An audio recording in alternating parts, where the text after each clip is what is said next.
wishing a happy 100th birthday to former President Jimmy Carter and a happy 198th birthday to current President Joe Biden. Adam Carolla. Yeah, get it on. Got to get on a church. Get it on. Dana Gould, the comedian's comedian, is back in studio. Always great to see you, Dana. Thank you, sir. Dana's got a podcast. The Dana Gould Hour is available on Apple Podcasts, Spotify, and wherever you find finer podcasts. Also, dates coming up as well. The Comedy Fort, Fort Collins. That's October 18th and 19th, and then off to Largo at the Coronet. That's out in LA, 24th October, and then Punchline, San Francisco. That'll be November 7th through the 9th. Yeah, I used to go work out at the Coronet Theater there with the Largo. Before it was Largo or when it was Largo? All I know, good to see you, Mayhem Miller, by the way. I always told people when you took the groundlings and you went from writer's lab to advanced or intermediate or whatever it was, there would be a year off sometimes. You know, they'd be like, it's you. The groundlings writer's lab is a lot of writing them checks. Right, that's the writer's lab. Make sure to bring a steno pad and, most importantly, your checkbook to the writer's lab so you can write us checks. But the one thing I'll say in the groundlings, kidding, of course, I will say to them, they would go, look, it's going to be a year and a half between this class and the next class. Sort of like saying, in a weird way, it's like, well, between your junior year and your senior year of high school, you're going to have a year and a half. You're going to have a gap year. Yeah, but there will be tutors you can use for free. And so they would send you and go, Cynthia Seghetti, Mindy Sterling is doing her class over at the Coronet on Thursday nights, and you could go for free. And Mindy is a goddamn genius. Mindy Sterling is like, I did improv with her once. Oh, you did? And I was like, I'm really out of my league.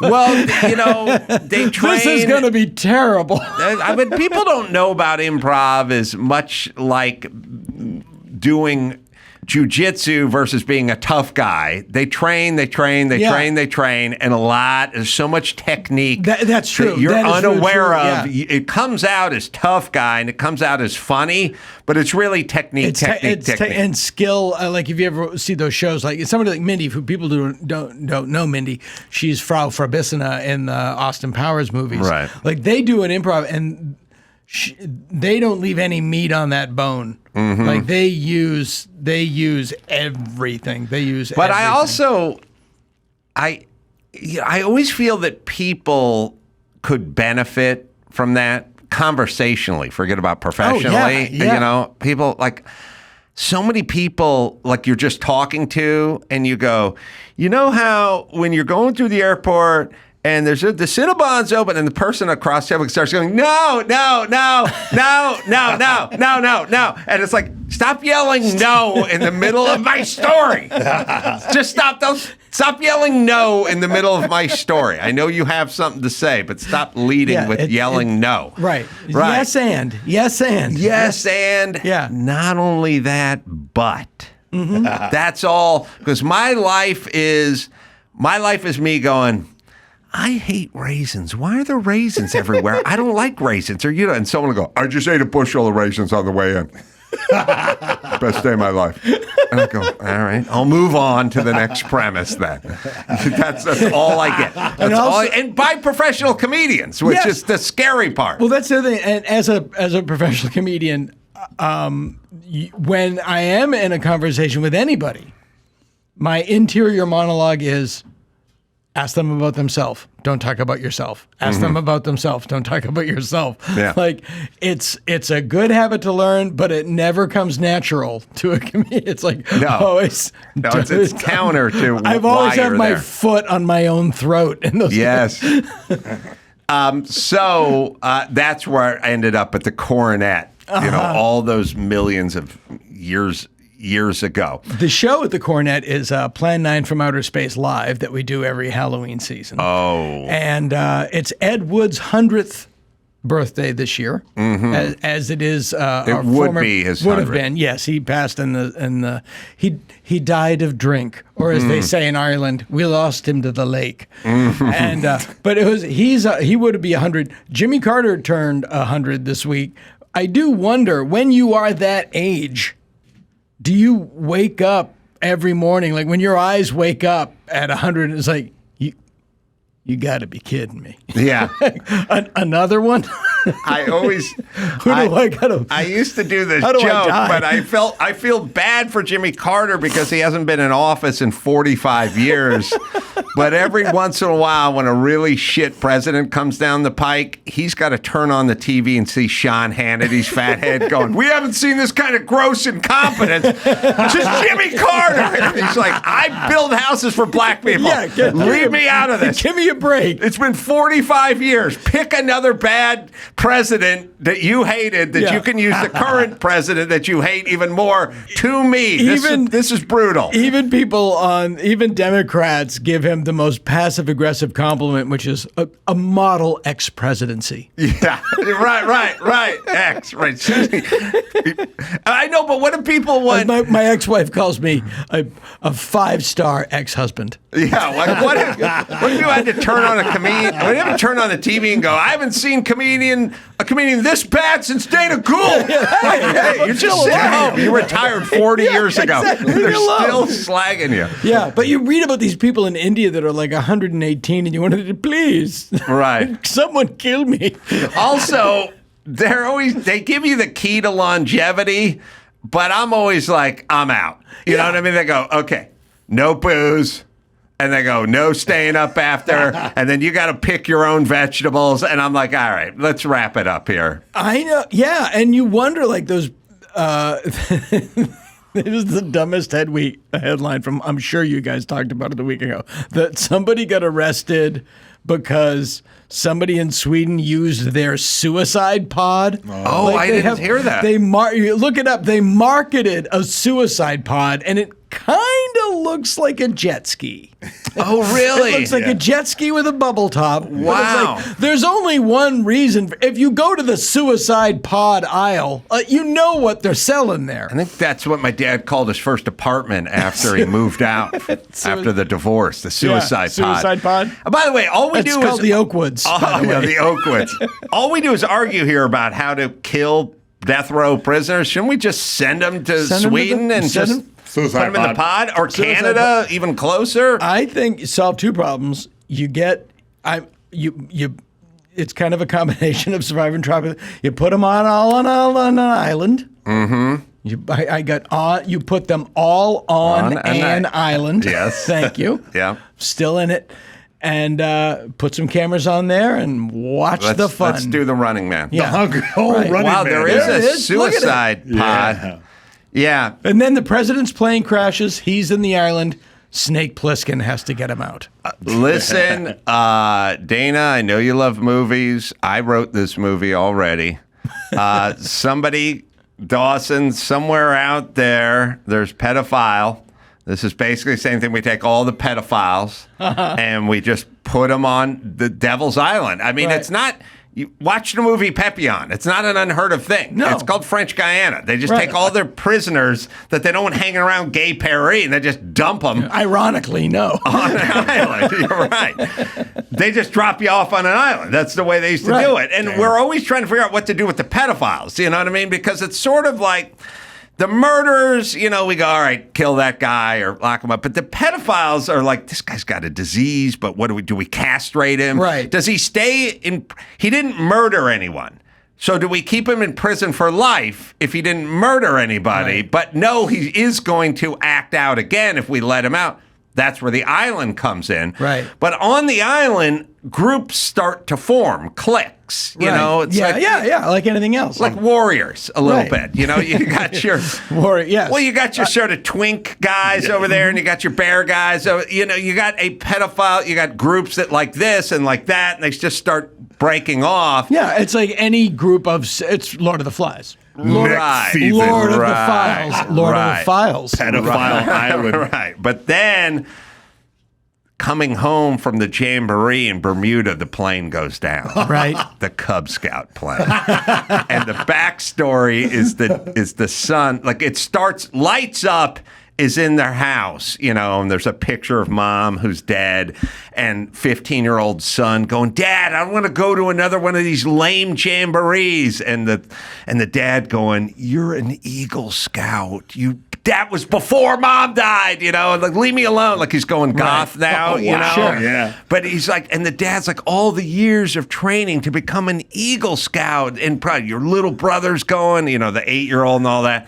Well, of course, okay, one more jamboree for the Eagle Scout. And then when the plane goes down, Yeah. and Dad dies in the flight, and the pilot's like, that guy has to kick into his Eagle. Now he's tying knots and setting up stuff. You know, the Eagle Scout comes, he becomes the leader once again. Before Mom died, before he went goth. Classic hero's journey. Hero's journey. That's right. And now they have to traverse the island, right? But the plane fell off the radar. But according to NORAD and the United States government, that island doesn't exist. Right, exactly. Because this has all been part of a, you know, Fast and Furious situation. You know, this is a governmental thing where they've just been shipping all these pedophiles.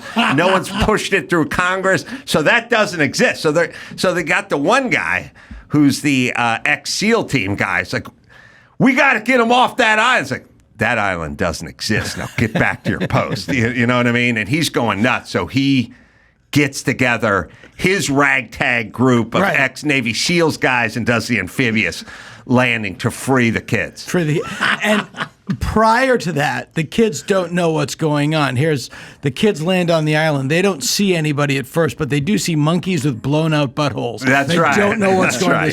This weird strain of monkey. And there's always that. And the birds have blown out butthole. What's going on? There's that scene where the first kid, probably the fat kid, sees the pedophile gang over there and goes, "Oh, we're saved!" and starts waving and running toward them, you know. And the head guy, the Eagle Scout's like, "No, don't go, no!" And he's just like devoured sexually by them. And that's when they all freeze in their tracks. Are we talking casting now? I mean, Jeremy Irons. I don't know who's the Jeremy leader Irons could definitely be sort of the tribal lead, but there's multiple gangs. Okay, yeah. You know, he's just one of them. You just go by these giant piles of children's shoes. Yeah. That's right. Oh, yeah. So I'm with you on this. It works. Now, I'll stop you when I get to the point that doesn't work. It keeps going. The movie, I have an actual couple legitimate movies, and one of them was a Chris Christopherson movie. I have terrible news. Oh, really? No. Yeah, I watched it about a month ago I was doing a race in Laguna Seca, and when we're done, we always go to the Airbnb that night, and then I force everyone to watch horrible 70s movies. I think, okay, never mind. Go ahead. All right. This one is called Vigilante Force. And it stars Chris Christopherson and Jan Michael Vincent. Okay. So it's perfect. Now, I can tell you about some of these 70s movies because I also then watched Thunderbolt and Lightfoot. Sure, which is Michael Cimino's first movie. Which is insane because it's one thing to watch a 4-minute trailer and go, I really don't know what that movie's about. It's another thing to watch the entire movie and have no idea what this movie was about. Isn't there a trunk load of chickens or something in that movie? There's everything except for whatever makes sense. Yeah, it's a weird quasi romance between. They always had to have that, and they had to have cars doing burnouts. But no, I mean it's sort of a weird romance between. Gay romance. Yeah, between like nuns and the way that Clint Eastwood and not Kurt Russell. No, well, I'll think of it. Jeff Bridges. Jeff Bridges. Clint, and it's like Top Gun is like a gay romance. It's but not weird really. in that it's like every 70s movie premise was basically, I'm in my muscle car, the cops are chasing me, and at some point you just dive into the passenger side window and go, well, we're both on the run. And then somehow we're together for the rest of our lives, even though I don't think it would work out that way mathematically if just a random person jumped in your car. But you're both fleeing the man. Right, and the minute you jump into the car, they cut to the wide where you're driving out of frame, cue Eastbound and Down, 4 on the floor and trucking. So do you remember Life, the movie I was thinking about, just to interrupt, because I keep confusing Chris Christopherson and Sam Elliott. Yeah, they're basically. So it's a couple things. Manly mustaches on both of them. And just it's sort of like just because you're not fat doesn't make you hot. But really, their game was being thin. Tell me about it. Sinewy. You know what I mean? Yeah. Like, their thing was they were both sinewy, so the shirt would always come off, but never to reveal the big pythons or anything. No. Just sinewy. Yeah. All right, I'll play you the Vigilante Force, which I have no idea. I watched the entire movie. I have no idea what it was about. Usually someone came back from the war. Oh. Vietnam. But this is Yes. All right. Which is weird because Chris Christopherson's kind of a Willie Nelson dude. It was a typical American town until they found they were sitting on $500 million worth of oil. They called it God's country until all hell broke loose. Oh, it's a bar fight. Oh, wow. We want that oil. Then it was time for Vigilante Force. hell yeah. Shirt off. Hold on. Pause. Academy Award. Lights up on Chris Christopherson, shirtless. Yeah. Looking skinny. That's his. But no his muscles. No. Claim to fame is not being fat. He looked like again, not fat, but you couldn't do that in the movie today. You can't have a guy take off his shirt in a movie today and he just looks like a chicken breast. The Hemsworth brothers would go, no. He looked like you looked when you were 14 with your shirt off. Yeah, just like no hair. Yeah. No pecs. But not fat. Never fat. This trailer's like, it was a normal town until they found oil. And that was good until all hell broke loose. And then the hell was fine until they had double hell. And then, A lot of turns. there's a lot of turns in this movie. all right, well, Jan Michael Vincent's, sinewy as well. Yeah. All right, here we go. Porpoise-like. Then it was time for Vigilante Force. To watch this entire movie. Oh, I could. Chris The New York Minute. Christopherson, star of Academy Award-winning Alice Doesn't Live Here Anymore. Jan Michael Vincent, dynamic young star of White Line Fever and Buster and Billy, come together in Vigilante Force. Last time I tried to go back home, they gave me a parade. In one end of town and out the other. Chris Christopherson is Alan, twisted by a war he could never win. Oh, war. My war. He could never stop fighting. Someone in the marching band fired a bazooka. Who finally took the law into his own hands. All right, give him hell.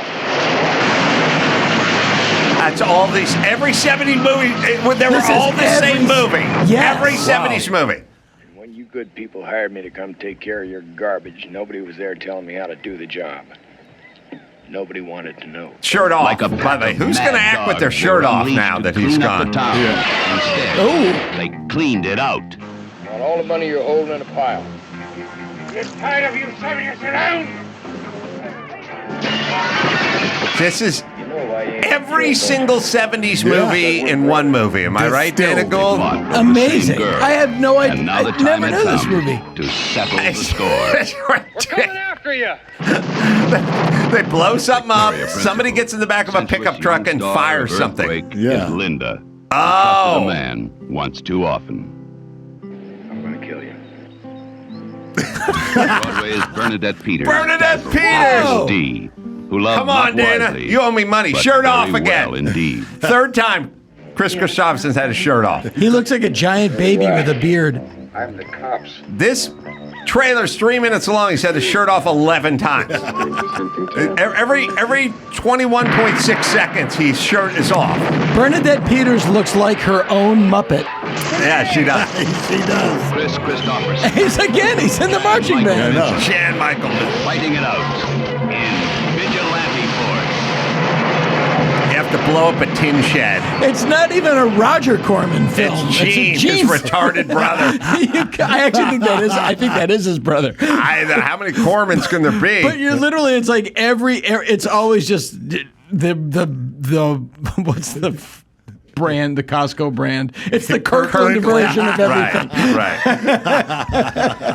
Yeah, I forgot. I didn't even see I watched that entire 2-hour-long movie, and I forced my 17-year-old son to sit with me for that Oh, sure. entire movie.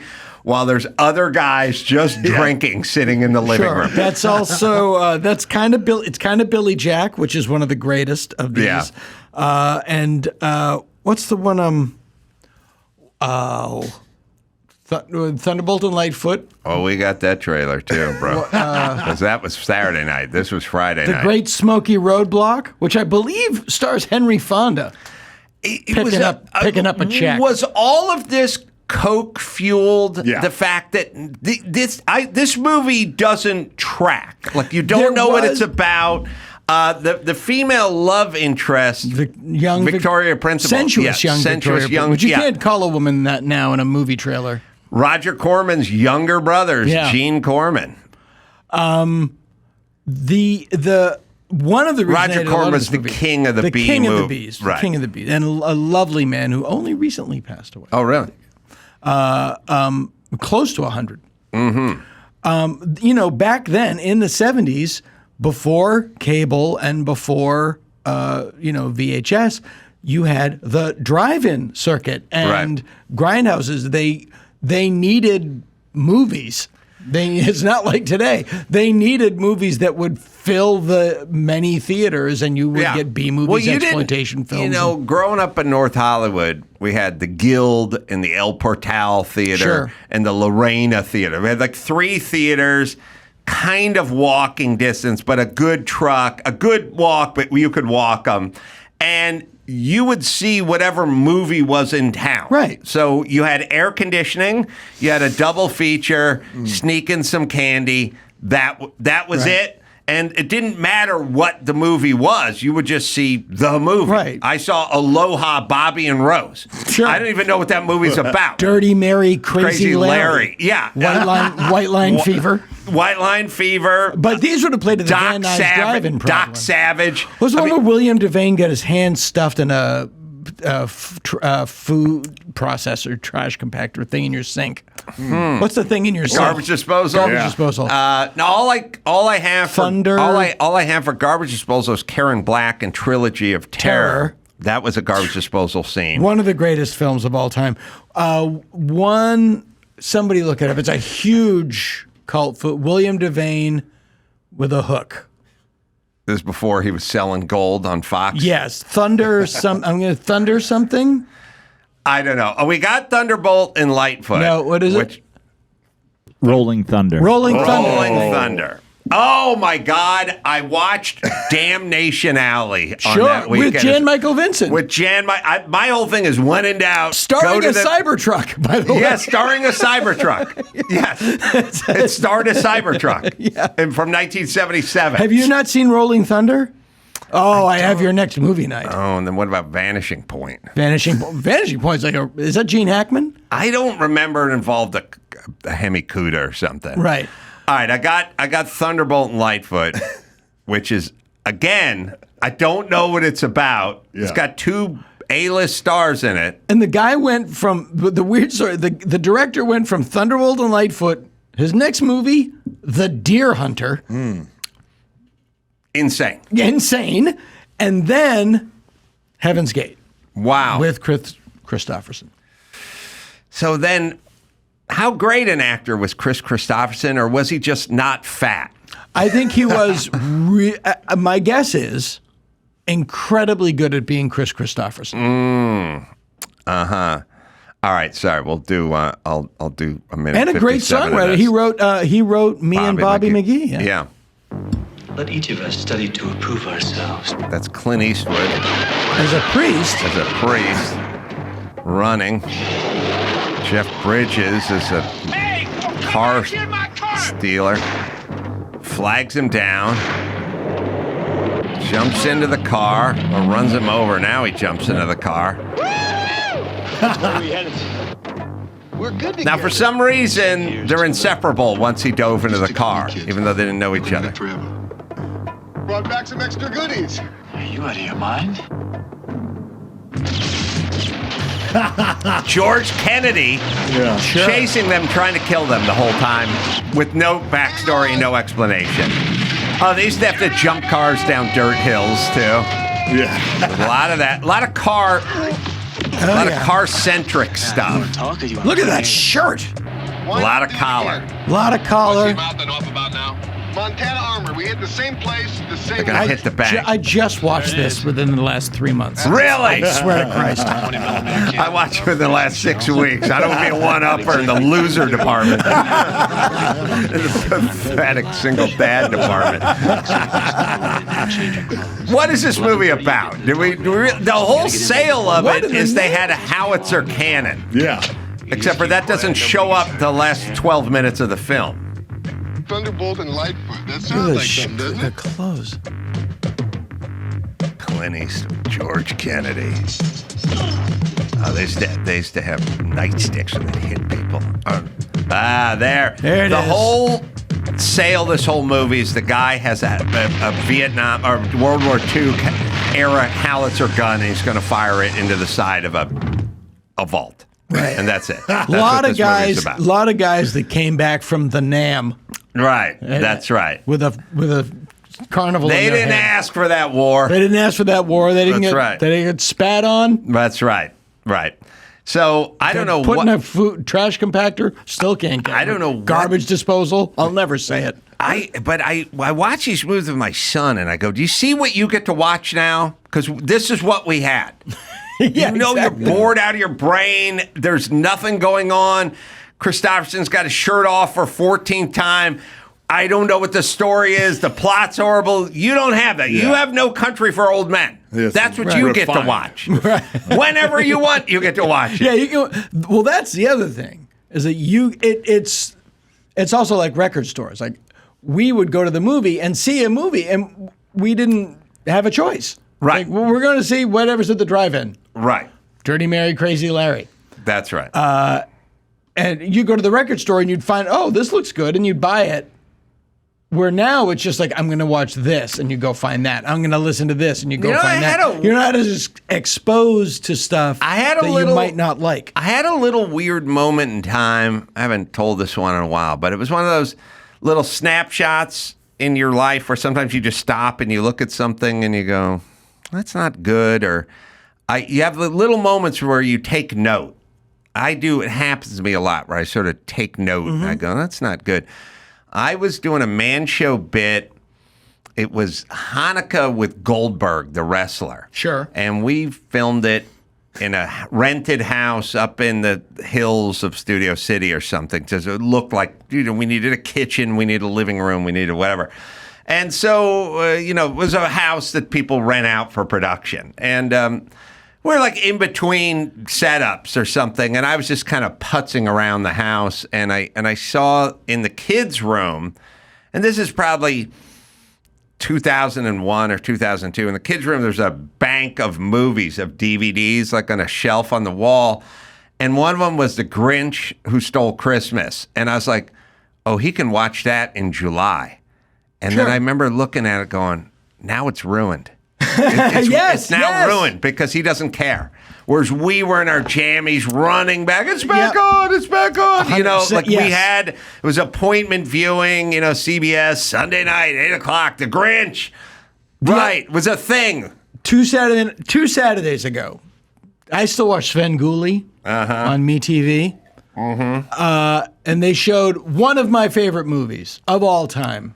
TV movie, The Night Stalker, the original one with Darren McGavin. Yeah. From he's Carl Kolchak, the reporter. Kolchak, yeah. Here's the brilliant thing about The Night Stalker.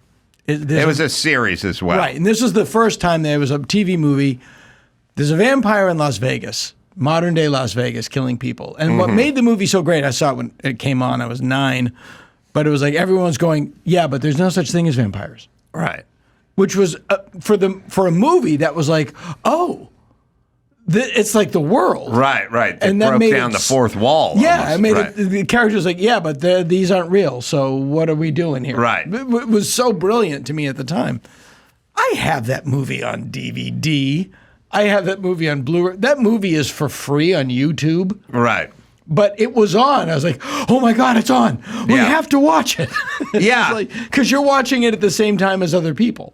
Yeah, or there's just some weird pixie dust in hearing a song come on the radio that may be in your playlist, but it's on the radio now. And the other thing about that movie, and you'll relate to this too, there's one scene, and it's Darren McGavin, Simon Oakland, Ralph Meeker, all of these leathered, gin soaked, and they're all talking, and my wife goes, Look at they're so sweaty and bloated. And and they're all probably 42. Right.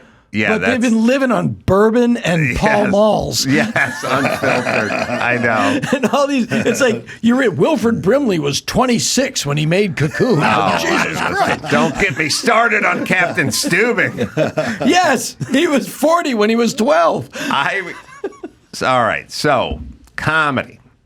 I just got back from Provo, Utah, where I did a dry bar set, which is clean, a very clean. Couldn't do it. 45 minutes.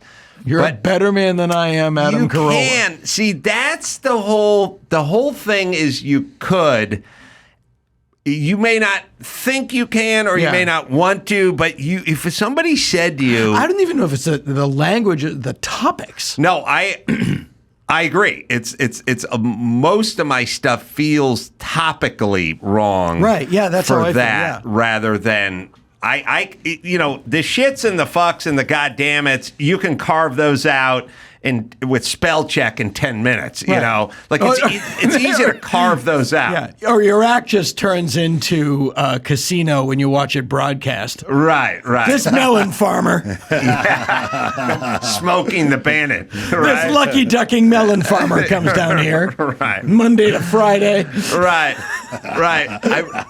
I remember it was when they would replay Smoking the Bandit, and every time Jackie Gleason would come on and he'd go, "You scum bum!" It's like he didn't say that in the movie. Yeah, I always feel bad for we watch Casino broadcast, and I feel bad for the poor audio director that has to get Robert De Niro in a booth and go, "All right, you just walked in on Joe Pesci. He's having sex with your wife, and you're going to call him a lickety-splitting melon farmer." Right. I don't think I called him that. No, I know. Well, except for don't feel sorry for him because Kyle Dunnigan is doing that voice. Oh, is it really? Yeah, they get Guy. Yeah. De Niro's on the East Coast. He's telling everyone to suck his dick. He's not coming back to L.A. to lay down some fucking scratch track for you pussies. He's an artist. You know what I mean? So they get. Oh, I didn't know that. That makes sense. I don't know that it's every time, but if De makes Niro sense. goes, I'm not flying back to L.A., and by the way, I'm not corrupting my art. I would think it's even more of that. So just get Kyle Dunnigan to say sassafras melon farmer, and he'll do it good enough for that one little. I believe there's one. I believe it's Snakes on a Plane where Samuel L. Jackson says, "Get these snakes off this Monday to Friday plane." Right. So that part's easy. That language, it's more the themes. Yeah, it's the themes. that can be hard. I did a benefit at the Skirball this weekend. And it's one of those things where 99% of the people have a great time, but the one person that had a bad time needs to tell you. Yeah. Or it's just planted in the front row with their arms folded. Yeah. And I did a Hitler joke. Right. But because I was at the Skirball, apparently. Well, I used to have to explain this to people all the time, where it's like, their plan is never say the word Hitler. My thing is like, if we're using him as a poor example of a human being, then we should be able to say Hitler. Yeah. It's not like he never existed. It's sort of like... Yeah, and if you don't, it's like, no, let's keep Hitler in the forefront of our mind. That's a good thing to point to. This is how... it's how networks work, too. It's like, can't have that gangbanger smoking. It's like, well, it's not an endorsement of smoking to have the guy with the teardrops. Yeah, but no smoking. It's like, well, okay, some people smoke. Can we agree with that? Yeah. Yes. Okay, this guy's a bad fella. Yeah. Can he have a cigarette? Well, it can't be lit. It's like, okay, then what are we even talking about? She's a French whore. Can she have a cigarette? It's 1939. She's a French baby. Can she have a cigarette? Right, no. Yeah, right. And they're like, yeah, but we don't want to endorse smoking.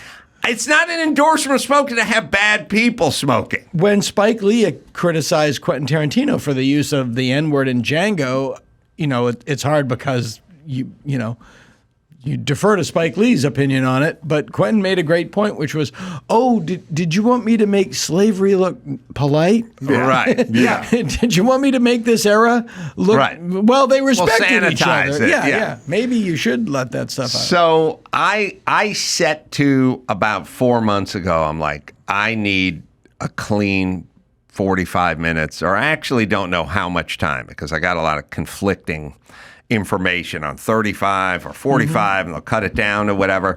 So I go to work to try to clean up my act, literally.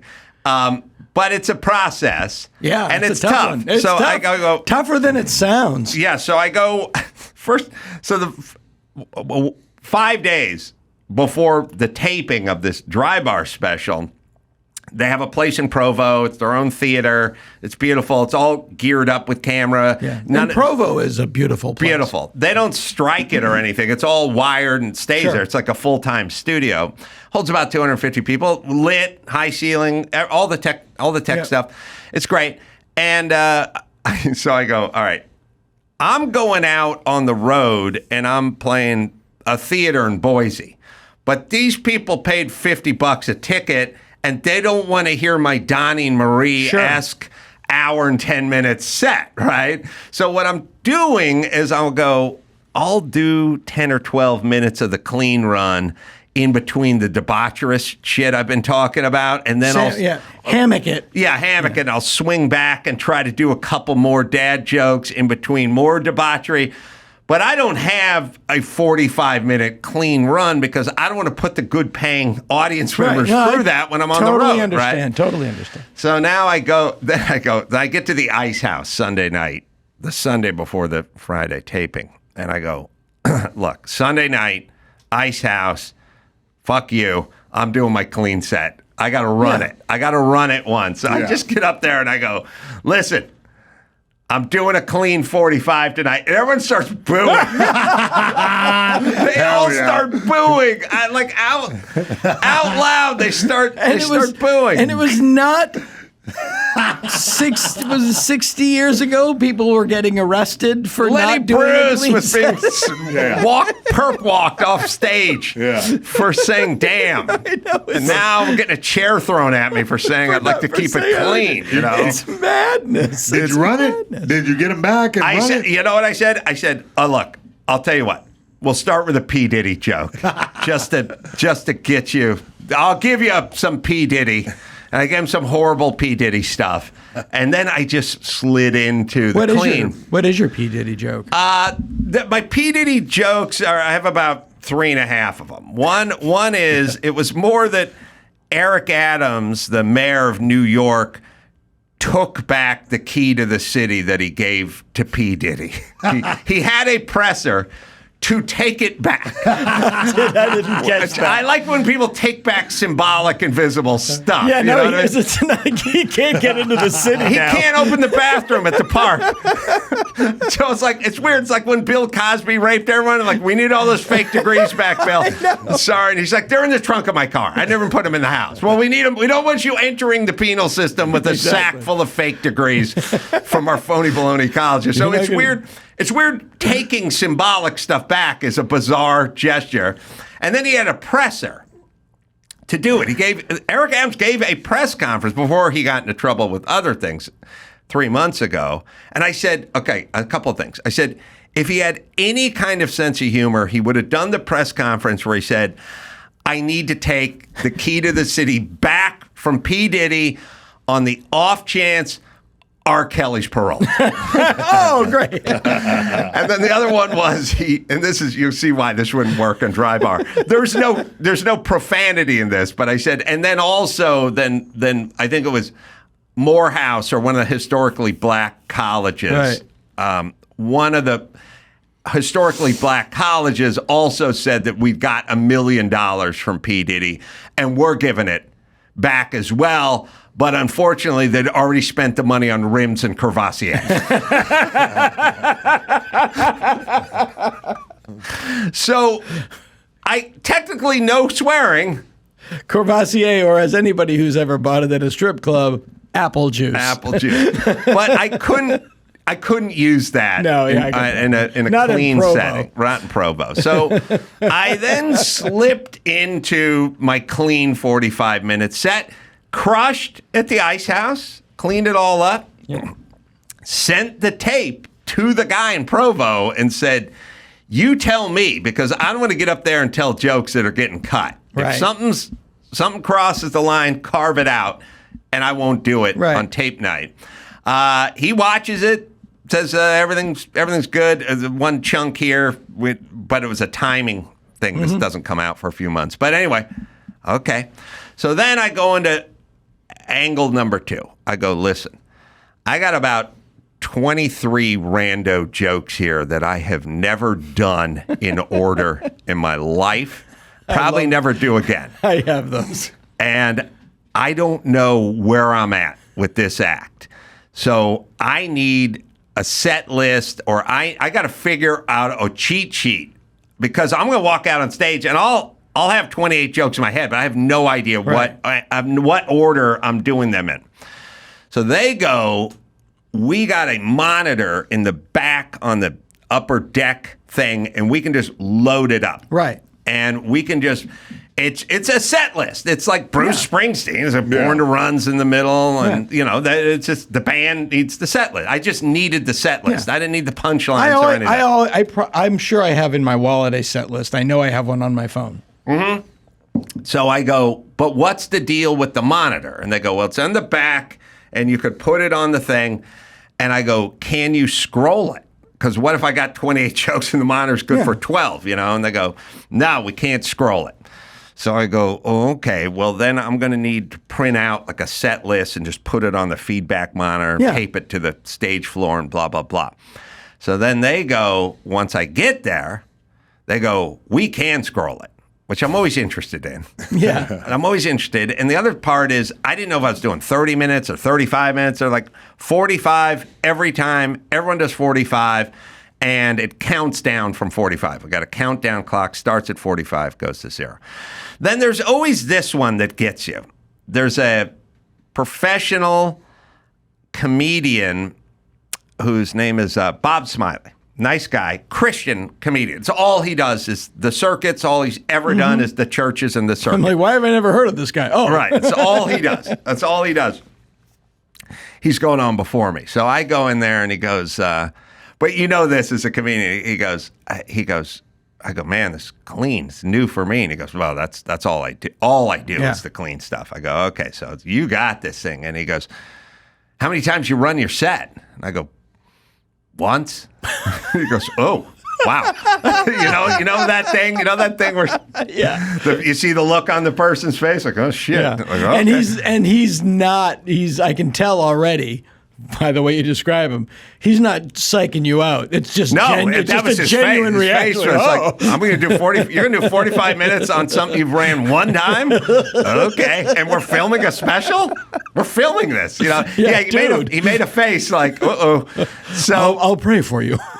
He made a face like the guy in Defending Your Life who's the waiter at the Italian place. He goes, how many days do you have? And he goes, I got 11 days. Ooh. Remember that? Oh, and he checked his phone too. All right. Anyway, Bob's a nice guy. And so he makes a face. So I go, okay, but don't worry. You don't have to keep putting pictures of Bob Smiley up. That's fine. I have picture. He goes, I got my monitor and they can scroll. So I don't care how many times I've run this. I know all the jokes. I'll just put them all in order and we'll scroll them and roll them. And I've committed nothing to memory. Order-wise, I know the jokes. I know what all the jokes are, but I don't have an order. But that's on the screen, and I've never really ran it before, but we're going to roll it, and we can scroll it, and we can wear whatever it. So, but I'm a little up in my head, like 45-minute special, and it's all got to be clean in front of a sober half-Mormon crowd. Oh, yeah. And I'm like, okay, all right. And sure enough, I'm like backstage, and for the first time in a long time, like I'm a little nervous. Like I'm like, all right, there's a lot of stand here, don't stand there, light, cameras are here, that's your camera. Sober crowd, it's keep it to 45. Not just a sober crowd. People that don't get drunk, like people that don't drink. Right. Like it's a sober, this is a graham cracker crowd. Right. So I'm like, all right. Graham crackers and milk. We're and cutting it loose. I just go walking out there and look up at the monitor and it's blank. And I'm like, no. I had 25 conversations about this monitor. And by the way, it was like, don't bring your set sheet. You don't have to tape your sheet to the stage. We got the monitor. Monitor, blank and gone. No movement on the monitor. Oh, no. And I'm just standing up there going, how did this happen? How? So many conversations about the monitor. It come on the computer that controlled the monitor, came unplugged, and the computer went dead. Oh. It ran out of batteries. So now I'm like,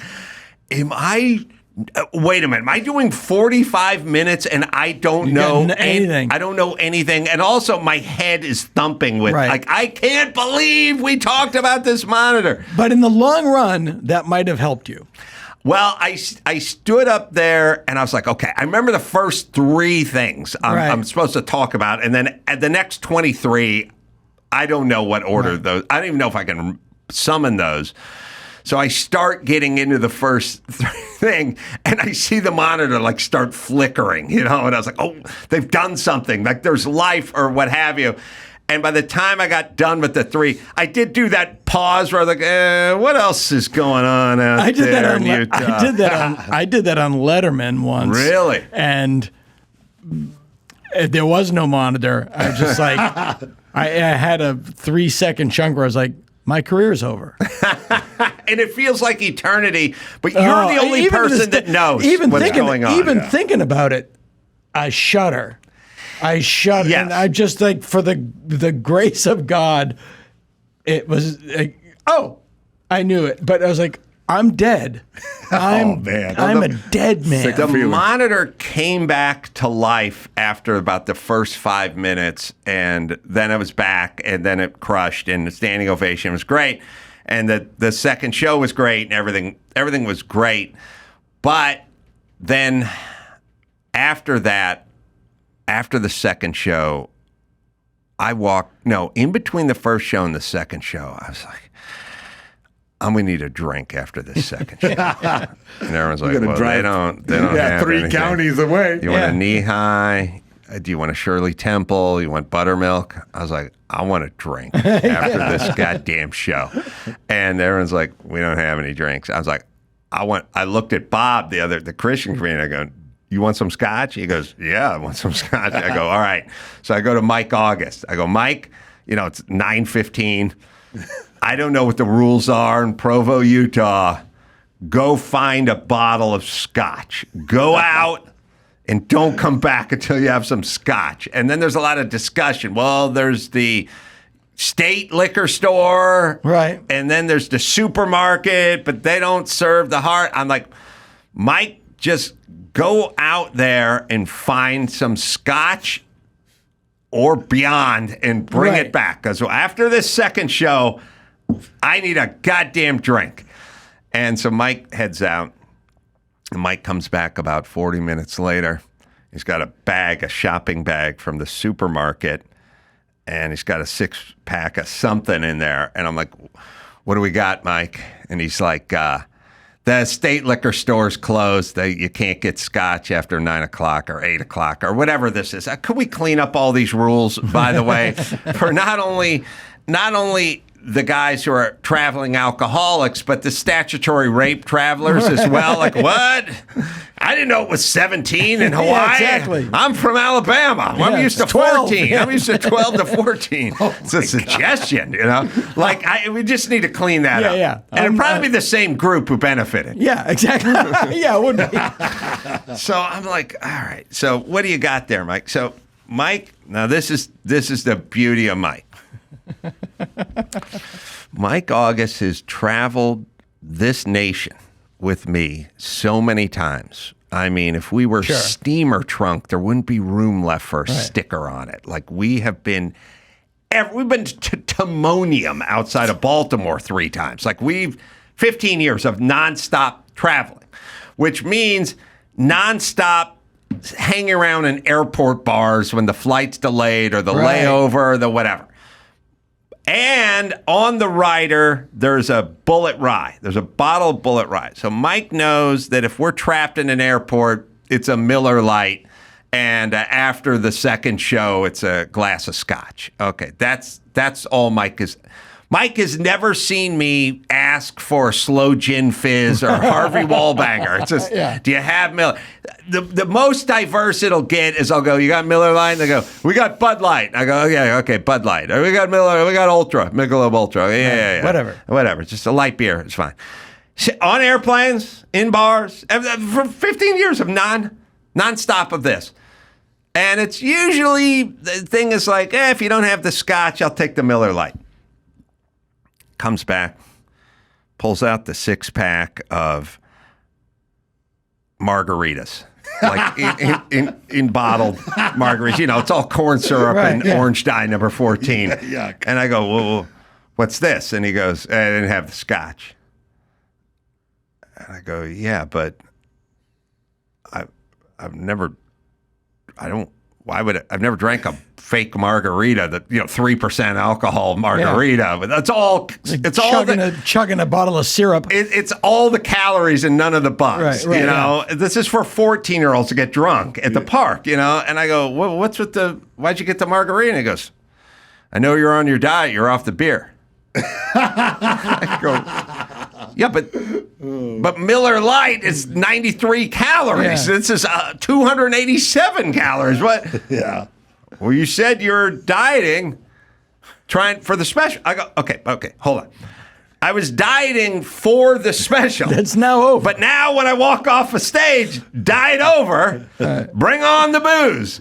So you could have got you've never in my entire life have you seen me ask for a margarita or hold a margarita or request a margarita. It's only Miller Lite. Why not get a 6-pack of Miller Lite? And he goes, hey, I thought you were on your diet. What? All right, that's the majesty of Mike. Now, Mike's a good dude, and Mike just went out and got... I bet I've known him longer than you. He's the best dude in the world, but he can... And I'm like... Now, to be fair to him, he said he called me, but I didn't pick up my phone. But I would argue he's seen me drink 700 liters of Miller Lite over the course of the last 15 years. Like, it's just Miller Lite. Like, why would that not be a thing? Now, do you... I sent one of the dry bar guys out to go get... Well, then I became a douche. Well, then where do they go? There's a supermarket, and the supermarket will sell beer. Oh, so you would send the Miller Lite. Yeah, but not wine and not spirits. Okay. So they're just there to confuse everybody. It's utterly random. Right, right. Because certainly no one has ever gotten drunk on beer and done something they've regretted. It's only wine and spirits. Right. And then this, you know what? No, I'll tell you what. I'll complain more, but I'll save some of that because Mayhem's got news, right? I definitely do. An important man. We will watch his unimportant movies for extended periods of time. All right, we'll take a quick break, come back to the news and Mayhem right after this. O'Reilly Auto Parts. They're in the business of keeping your car on the road. O'Reilly offers friendly, helpful service and the parts and knowledge you'll need for all your maintenance and repairs. I've always gone to O'Reilly. I used to live up in the hills in La Crescenta. I'd go to the one up on Foothill. Still there. They've got thousands of parts and accessories in stock, either in-store or online, so you'll never have to worry if you're in a jam. The team at O'Reilly Auto Parts can test your battery for free in or out of your car, which is nice. You don't have to pull it. If it needs to be replaced, they'll help you find the right battery for your vehicle. Need your windshield wipers replaced, brake light fixed, quick service, they'll help you find the right part or point you to the nearest local repair shop for help as well. Whether you're a car aficionado or an auto novice, you'll find the team at O'Reilly knowledgeable, helpful, and best of all, friendly. So, the professional parts people at O'Reilly Auto Parts are your one-stop shop for all things auto, do-it-yourself, and you can find what you need in the store or online. Stop by O'Reilly Auto Parts today or visit O'ReillyAuto.com/Adam. That's O'ReillyAuto.com/Adam. How is it in this day and age, people are still against something as obviously beneficial as vaccinations? It's quite simple. It's because there are people for vaccinations. You just need to be for something. They'll show up. Go online tomorrow and just post quietly, "I like French toast." Check in 20 minutes later. Fuck French toast! Breakfast of the privileged. Oh yes, your majesty. Thank you for supporting genocide. Where do you work? And my brother's reasoning is the one that's the most outrageous. I'm not getting vaccinated. I don't know how it works. Right. I don't know how zippers work. But every morning I put my faith in the science. Leave the house fairly convinced I'm not going to be in line at the bank with my dong out. Dana Gould is on the Adam Carolla Show. Dana Gould's got live shows. DanaGould.com is where you can go for that. I think this is a Dana Gould thought. Dana's answering somebody via text. I'm texting my kid about when I'm going to pick her up. I wouldn't do anything non-parental. Yeah. I'm riding an eBay auction. I'm trying to get a Hot Wheels case. Shaped like the rim? Yeah, the orange wheel. Oh, man. Yeah. I was leaving. I'd had a bunch of water bottles thrown in my backpack for leaving the dry bar and going back to the hotel for free waters, and always happens to me that I clear them out, but there's always one wedged in the bottom, and when I go through security, the backpack gets pulled out because and the woman was nice, pulled the thing out, went through the thing, pulled the water bottle out, just sat it on the shelf as we're pulled off to the side of TSA, and she goes, I go, "Oh yeah, sorry, I forgot it was in there," and then she goes, "So, do you want to abandon the water bottle?" And I go, "Well, it's not a buddy I left behind in Vietnam. That feels way too intense. I hardly know this water bottle, but you just ask, I could throw it away. I'm feeling guilt-racked with the abandon talk. Now, it's like official TSA talk to her, like you're going to abandon this object, but she could have just said throw away. Like the trash can was right there. We once, when was my first marriage, we had a very expensive interior decorator who charged us once for coming over to our house to install a chair. Mm-hmm. You mean you brought it in the house? Install, like hardwire? Yeah. We set it onto the floor.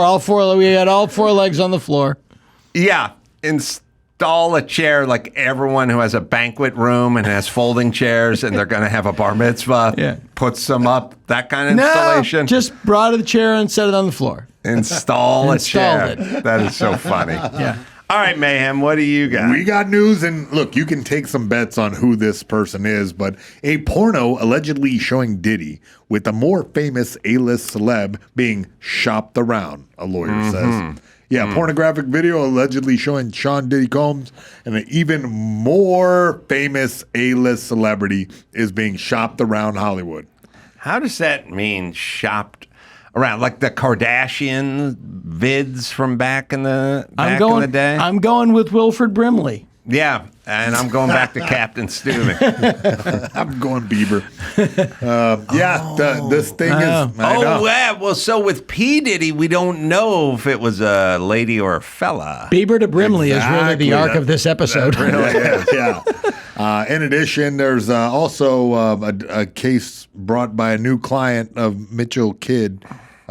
She was raped by Combs in 2018 and is set to file a lawsuit this week. The victim, who's not been identified publicly, filed a police report. She reached out a few weeks ago, told me about her assault and an escape. So this was witnessed by other people where she escaped from Diddy. Are we bad people for wanting to see the tape?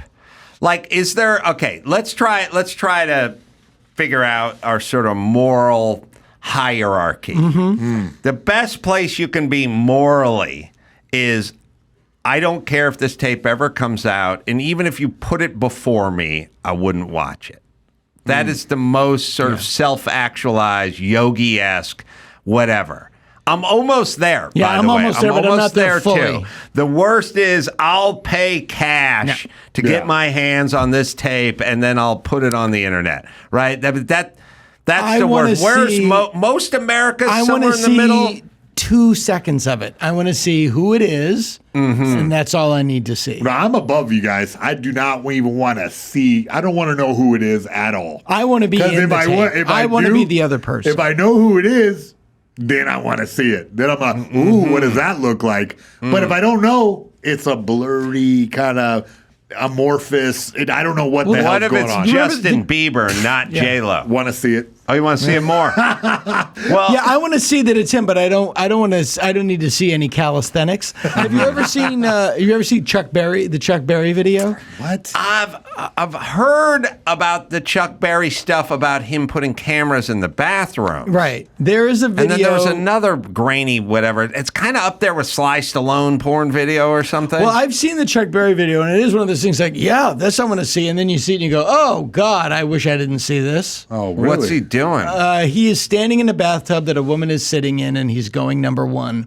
And it's just like, yeah, I didn't need to. Okay, that's in there. That's in there forever. Right. That's Wednesday. That's Christina Ricci. What? Yeah, exactly. But a celebrity's supposed to be a huge celebrity, big star. The Beep's a big star. Unless they said bigger. Did they mean bigger than Diddy? Yeah, they said bigger than Diddy. So that's the thing that's making my interest perk up. God, it's very strange. And the fact that it's being shopped around but hasn't leaked who that is, that makes me think this might just be bologna sandwiches. Because, in this day and age of the internet, somebody tells somebody, and then 9/11 was an inside job. Right, yeah. So, yeah, I mean. to Dana's brother. Okay. Oh, yeah? Oh, my bad. Sorry, it's a sore point. So, the whole thing just keeps getting wilder and wilder with these freak-offs.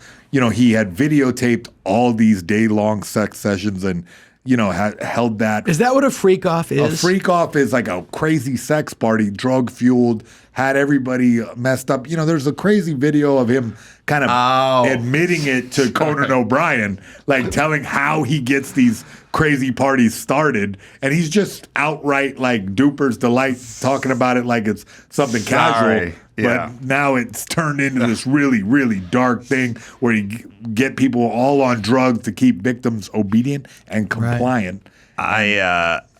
When you asked me what my P. Diddy joke was, I kept having this gnawing feeling. I was like, yeah, that's some of it, but I had this other part that I thought of on the way to the club, and I totally forgot about it, which was P. Diddy. Whenever they would describe what P. Diddy was up to, it was like they would go at it with the young boys and the security guard and the whatever, and then he would sit in the corner pleasuring himself. And I was like, how come when I do it, it's called beating off? I would like to raise the noble pleasuring. Like I would like...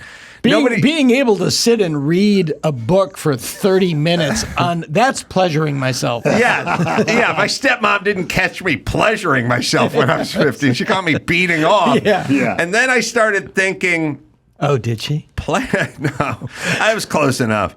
It was pleasuring yourself is to beating off what a brothel is to a whorehouse. Yeah, I guess so, yeah. And kind of what cuisine is to food. Yeah, okay. Yeah. And then I thought it'd be so much better, like if your wife was like talking to her friends and said, I caught Dana. he was in a brothel eating cuisine, pleasuring himself. They go, well, at least he doesn't golf like Mike Stanley does. Yeah. That's a waste of time. He's so continental. But he said, I caught him in a whorehouse jacking off eating food. You got to get divorced. Yeah. You got to get a lawyer. So that was... Who goes to a whorehouse to jerk off would be my first question. Yeah. They have great chicken. The food there's good, though. Yeah. So... the Aston Kutcher? Could be Aston Kutcher. Yeah. Could be Kutcher. All I know Let's just spread rumors. All right, Shatner. So you have to have... You all right. If you are a celebrity who went to the freak-off parties, then you must be worried about now that this thing was memorialized. Right. Whatever you did in the room with the lock in the door, right? Sure. Like now, and then you hear something's coming out. Now you have to kind of start thinking about your status. Yes. You know what I mean? Right. Like, am I bigger than Diddy? Right. Where am I on this Hollywood pecking check? Like Usher suspiciously deleted all his tweets. So that was one thing. So, I mean, but he, if you look back and I look through this, so many celebrities bragged that they went to Diddy's parties. And it was such a running joke, or not just like a statement of status, that I went to Diddy's parties. I went to Diddy's freaky party. Nobody said freak-offs until this year. Right. And now that that's out, I don't know. Many people have gone silent. Kevin Hart, another guy who's like a real Diddy buddy. So that's a big question mark. What does he have on him? And when the FBI raided the whole place, what did they get? What videos did they get? And what are they watching right now of which celebrities? It's a big deal right now. And at the FBI, those are kept in the X-Files. We'll be right back. The triple X-Files. Call Scully and Mulder. I got to say that if I work for the FBI, like I feel that way when they do this things where they go, we tested rats. Turns out sleep deprivation makes rats turn into cannibals. And then there's always ones where they go, turns out cocaine. And I was like, as a rat, I'd like to be in the cocaine test pilot. A rat can only watch so much pornography. And I'm like, sign me up for that, not the sleep deprivation one. Right? Yeah. So I feel that way. It's like FBI. Like, all right, we got to watch the footage. We got the whole human trafficking, boys out of Nicaragua, some as young as four years old, being sodomized by Chuck Berry. I'd be like, let's go. Let me see the Diddy party stuff. I want to see what Selena Gomez looks like in her underpants. There'd be a line out that door. Like, there had to be conversations with the commanding officer. Like, listen, I've seen enough footage of terrorists blowing themselves up in pizza parlors in Israel and enough pedophiles, I've seen all that. Yeah. Can I watch some P. Diddy party shit for a change? Just to cleanse the palate a little bit? Oh, my God. All right, listen, Bob, that's fine. But if we catch you pleasuring yourself, again, in the viewing room, you know there's going to be consequences. Yeah, that was the strangest statement in this article. Found out why they called it Foggy Bottom. Oh, wow. Yeah, the lawyer who's representing this lady on the one sex assault is she said that she got served a drink, started to feel woozy. Combs sexually assaulted her with an inanimate object, and then directed another gentleman. Now hold on, we talking about P. Diddy Combs or ex-host of the Family Feud, comedian Ray Combs? I'm pretty sure we're talking Diddy. Yes. Okay. Pour one out for Ray. He killed himself a long time ago. God bless him. God bless him. God. He's the host of the Family Feud. But yeah, I mean, you guys got the gist of it. There you go. Next up, we got. Also, they used to just be weekends at the Playboy Mansion. Yes. Yes, James Caan. Yeah, just Cosby like that was a freak out, but it was the 70s. It was just called The Weekend at Hef's. Yeah, it was just cocaine and Playmates and James Caan. Yeah, it's fine. There's a really funny comedian in LA named Drew Landry who's coming up, and he has a really. We were just talking, and he goes, Hugh Hefner died 2 months before Me Too. It was just it's just like he saw it on the horizon. Yeah, I'm out of here. Yeah. All right. What Drew else? Landry, not me. Frankie Valli, 90, insists nobody is forcing him to go on stage after a viral lip sync video sparks That's concern. not a good sign. Like, Dana, if you walked off stage You and I was know- like, who's forcing you to still do comedy Somebody, at this point, somebody Dana? said whoever is putting him on stage now is guilty of elder abuse, and I agree. Yes. Just leave him. Yeah. Yeah. And There are no seasons left. No. The comment section was just on fire. Like, everybody was asking who's forcing him to do it. Well, but there's he the says, winter of his discontent, but that's all we got. this is his 360th season, so I don't know what's going on. I'm blessed to be 90 years old and still doing what I love as long as I'm able, and the audience want to come see me. Well, okay, let's watch a little. It's kind of funny because he's doing a bad job of lip syncing.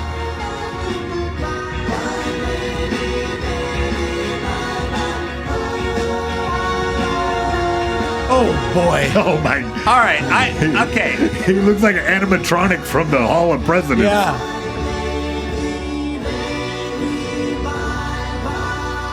He's 90. He needs to go home. But his backup singers are singing. Okay, here's what I'm saying. I just got forced into watching Paula Abdul. What the fuck is the difference? Yeah. Neither one of them singing. Yeah. He's doing a worse job at pretending he's singing than Paula Abdul was doing, but I just watched Paula Abdul not sing, just like I watched Frankie Valli not sing. So what's the deal? And it's not like he can't hit the notes, but he's giving it his all. He's not moving. He can't wait to get off. That's right. Yeah. Yeah. There's no shame in not doing it. You know, I guarantee Mike August has booked his dates through 2027, and he's just pushing them out there. He's just pushing them out there. Just pushing them out there. That's all he's Hitting doing. him up with a margarita. Yeah, That's forcing right. him to drink margaritas. Yeah, it's time. And I guess all the other Four Seasons got to be gone, right? Oh, yeah. He is the last season. I'm sure their grandkids are gone. That's true, yeah. And the backup singers, I guess, are still singing. I guess. It looked like it, yeah. I cannot tell. Yeah, he actually just recently survived COVID. Like, he's like a tough guy. He's really getting through there. So Sure. he just wants to make every last dollar for the inheritance, I guess. I'm not sure. What is it? I think it's one of those things. If he doesn't have dates, he doesn't know what to do with himself. Yeah. But I could figure stuff out. For Frankie Valli? For myself, I could find stuff to do. Yeah, I can find stuff to do. Yeah, we're going to give Frankie No, a job. I feel the same way. Like when people go, hey, he retired from the post office. Now what's he going to do? It's like tons of stuff. Yeah, enjoy himself. Yeah. Well, no, what do you do on a Sunday? That. Yeah, that. 7 days a week. Yeah. That stuff you like doing, just go ahead and do it all the time. You find stuff to do. But it sounds like he's loving it. He's doing it. Maybe he has got a gun to his head, but everyone's saying that, someone's forcing him. He's not being forced. He loves it. He wants to keep singing until that's the what his wheels fall handler's off. telling him to say. He loves performing the way Joe Biden loves debating. Yeah, you're right. His hand is like, you want me to have the FBI release that tape of you and P. Diddy? You go up on stage, old man. I'm shopping that deal right now. Oh, my God. Or with Frankie Valli, with Robert Johnson. That's right. Yeah, here's a little Don Johnson news. Don Johnson shares a secret to staying so handsome at 74. Marry right. A bad marriage will age you. Humble brag, right? It is, because yeah. you're admitting the premise is me being hot when I'm 74, and then you're exporting. You're kind of externalizing the why, which makes you humble again. Well, look, the key to being hot at 74 is the key to being hot at 54, which is the key to being hot at 34, which is the key to being hot at 14, which is be hot. Yeah, if you're hot, you're hot. Start off hot, and then don't fuck it up. Right. But there's no key to being hot. Start. I don't know. Danny DeVito, what's the key to being hot at 74? Well, I was a troll when I was 14. So I don't have any keys to this success. Don Johnson. Yeah. Different situation. So we really shouldn't be going to him for this information. Is what I'm saying. It's a great headline, but that's it. Yeah, you Also, figured it be out. a dude helps. Yeah. Oh yeah. And I don't mean that in a I mean that in a it's unfair way. I don't know, but I'll give it to old Jane Fonda just for the hate factor. Yeah, I mean she's turning 87. Angela Lansbury, who was only 31 when she did Murder, She Wrote. Not a lot of people. No, God, you scared the shit out of me. God, no, but she is in The Manchurian Candidate. She, I think, like she plays James Gregory's mother, but she was like 2 years older than him. Oh wow, yeah, that happens, huh? Yeah. Oh jeez. All right, what else we got? Yeah, the UK court hands prison terms to climate activists, who threw soup on Van Gogh's sunflowers. Good. Yeah, I know. They got a couple years. They got two. I won't bury the lead. They only got 2 years and a half. I'm just saying the climate activists who like chain themselves to the freeway and block all the traffic. Some ambulance could be rushing a kid for surgery or something. Like, you just do all this stuff with impunity because they sort of feel like, God's on our side. We're saving the planet. Fuck you. If you're going to destroy beautiful pictures that can never be recreated or stop traffic in a town or whatever it is, you should be punished, and people who follow you shall be dissuaded. Yeah, they're from not. this. I think that the paintings are protected. I think that they have a glass covering, but you're not helping. Right, you're just making people angry. Right. The only message that you're getting is many people who are concerned about the climate are narcissistic showboat assholes. Right, and this is why, by the way, I would be a bad climate activist because people be like, well, we're going to desecrate Van Gogh's painting, so I got some soup. I'd be like, what is it? They'd go, vegetable? Well, you got to go with a chowder. You want to desecrate a painting, you got to go with a chowder. We don't have any chowder. Let's not really chowder. get caught up in this. Well, let's all pleasure ourselves. Well, is it like a chunky Hardy Man type vegetable, or is it just straight? Well, first off, it could be a chowder. It could be split pea. There's New England clam chowder. There's Boston. There's different chowders, but do not go with the vegetable. That's going to roll right off that thing. You need one of the manhandlers. Yeah, how do you handle a hungry man? Yeah, let's go Sloppy Joe, the manhandler. Sloppy Joe's and the manhandlers, 2 bars that just opened over the hill. Yeah. Next to Mr. Fister. they gave one of the activists. Give me the manhandler theme by song. Frankie Lane.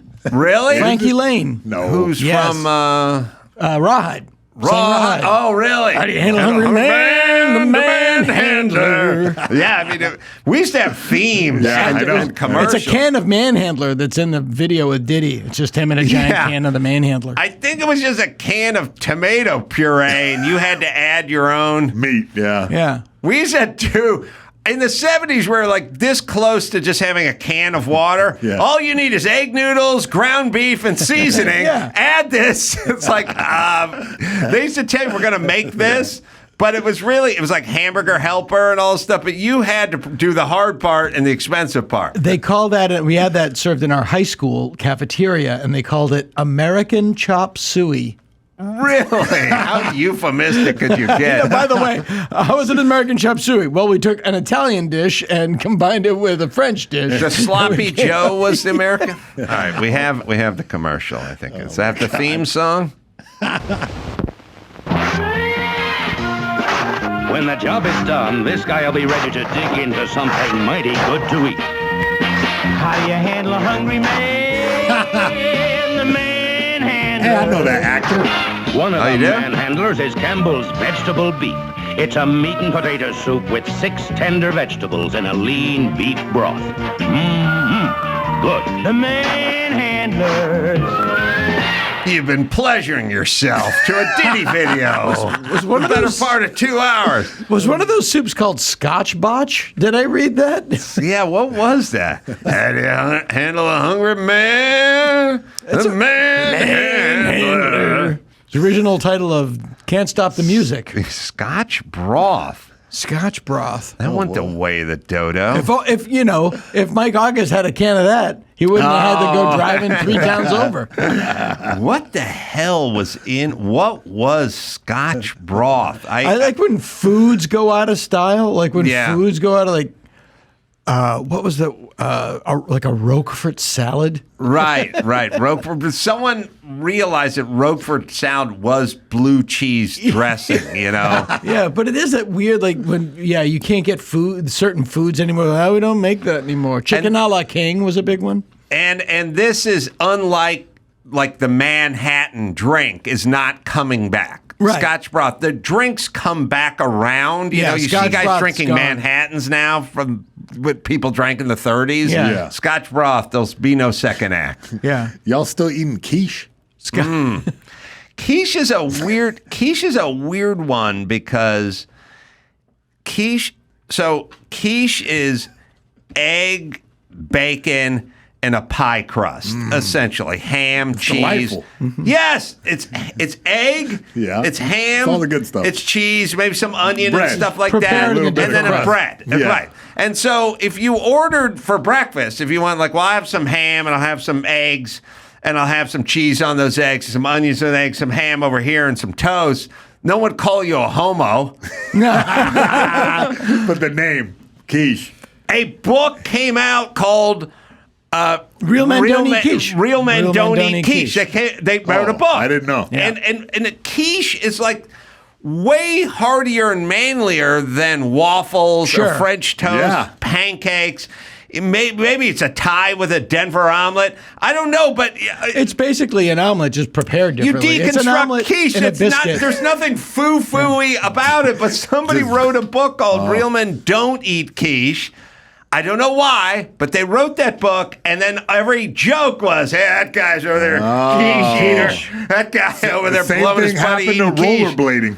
Yeah, Same thing exactly. happened. Yeah, yes, used to be a sport of kings. Yeah, if you if you ever find yourself in Ewan McGregor's house, and you find a T-shirt on the side of his bed, odds are it's covered in Scotch broth.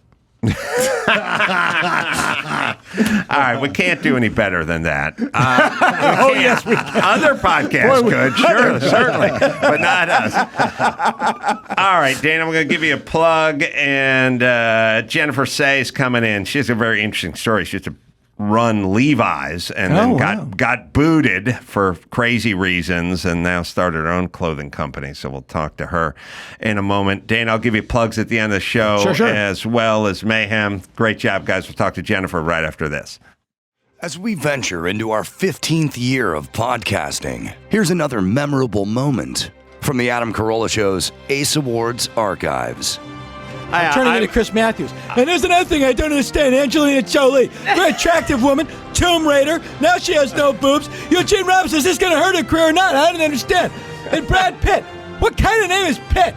It's not a. When I was a kid, you have John Wayne, John Pitt. I don't understand it. Movie stars. He'll say something that is a complete random chain of thought, and then he'll button it with what it's about. You go to the zoo, you see the chimpanzees. Clearly, they're somehow related to chimpanzees. They have the eyes. There's a limpid effect in the eyes. If people get peanuts, elephants eat peanuts too. Elephants, the symbol of the Republican Party. Chimpanzees, now the symbol of the Democratic Party. Symbols. Now, for some new memorable moments, let's get back to the Adam Carolla Show. Jennifer Say is here. She's an entrepreneur, a business person, a former gymnast, and an American hero.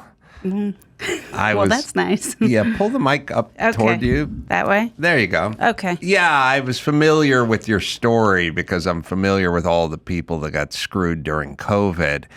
Yours was more egregious than most. You know, some of the stories you hear about COVID were sort of, coin tosses where you go, well, the guy did refuse to come into work while someone was wearing a mask. And you kind of go, all right, maybe that's on him. But then there are others that are really egregious acts. And I know you worked for Levi Strauss and you're very high up.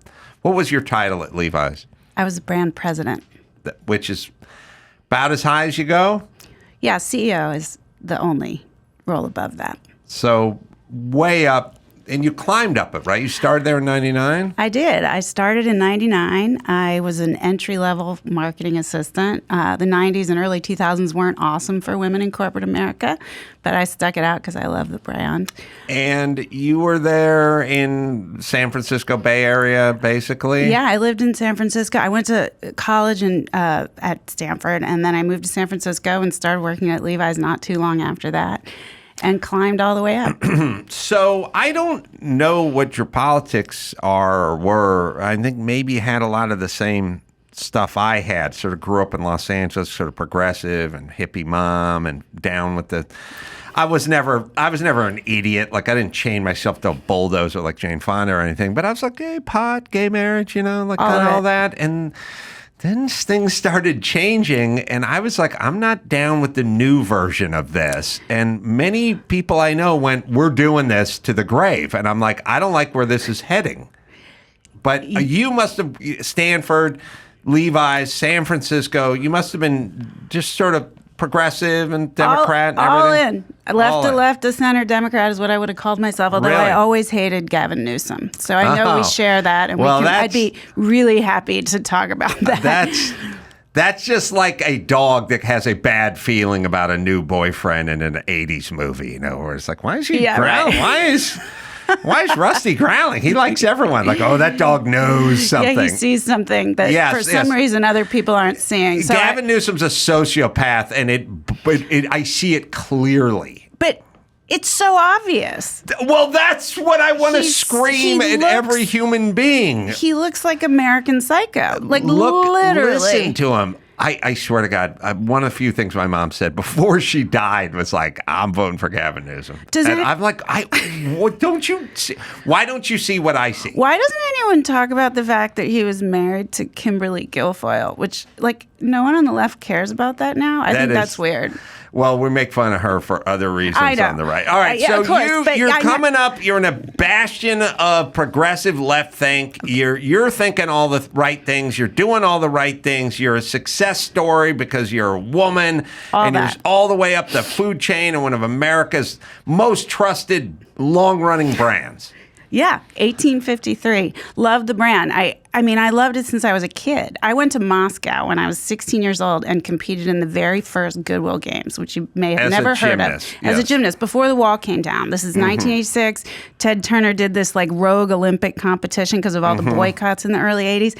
I brought 20 pairs of 501s to trade with the Russians. Wow. All right, so you're living your dream. It's an amazing story. And it's the kind of story that everyone on the left would cheer for. Sure. A woman who rose the ranks. Absolutely. Right. Now, COVID comes around. Where are you when COVID comes around, sort of in your head or politically or whatever? Like, you hate Gavin Newsom. I hate Gavin, but I'm still very much identified with the left. So I might have gotten there later than you. Right. But literally, March 13th, even before March 13th, but March 13th in San Francisco was the day they announced that schools would be closing, public schools. 2020. 2020, sorry, yes. No, it's all right. It's tough to keep track of the dates, yeah. From that moment, my husband and I were like, hell no. This is wrong. You can't do this. You can't close the schools. Right. Kids rely on the schools. Moms rely on the schools. Right. You can't do this. And by the way, everybody says, oh, we didn't know. We did already know in March of 2020. Yes. Well, we knew it didn't hurt young people. Exactly. Sure. We knew that the median age of death coming out of Italy was 82. Right. I like that the fact that the scientists and the policymakers' big claim to fame is we didn't know shit. And I'm like, well, then what are you doing in this position if you didn't know? By the way, you're lying. You did know stuff. But still, that your excuse is I'm an idiot? Right. Well, and even if you did know, I think censoring, closing, like all of it's wrong. You can never lock people down. I'm an absolutist on this at this point. Never. Now, where's your husband? And well, first off, how old are your kids?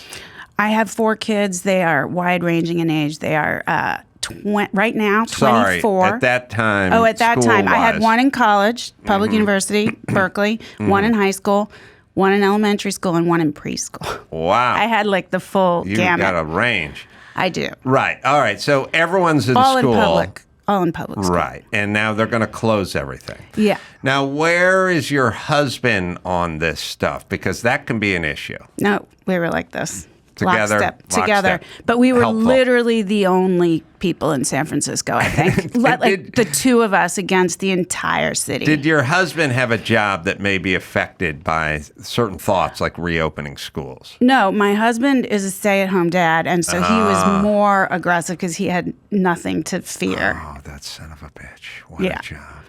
Yeah. Sends you to a salt mine all day. It's a good gig. But he was like, fuck everyone. I don't care. All right. So you got an ally. So they shut the schools and you start making some noise about it at some point. But I'm like, no one.